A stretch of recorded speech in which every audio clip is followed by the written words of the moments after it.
Dito sa mga panahong ito, kapag ikaw ay nagiging kritiko ng gobyerno kung ano-anong kaso ang isinasampa sa iyo, nagiging libelous ka, nagiging seditious ka, katulad namin ni Jimmy Bondoc, may kaso na naman kami bago, a few days ago, inciting to sedition. Sabi ko, kung inciting to seduction, baka maniwala pa sila eh.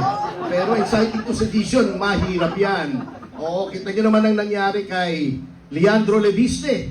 Naging kritiko lang ng gobyerno, pinatawa na ng multang 24 billion. Iimbestigahan pa ng ombudsman. So napakahirap po, these are dangerous times for the political opposition. Sapagkat ibang klase po talaga itong pamahalang ito. Sapagkat they're now in a panic mode, they're circling the wagons, so to speak. Sapagkat nakikita po nila ang katapusan ay malapit na.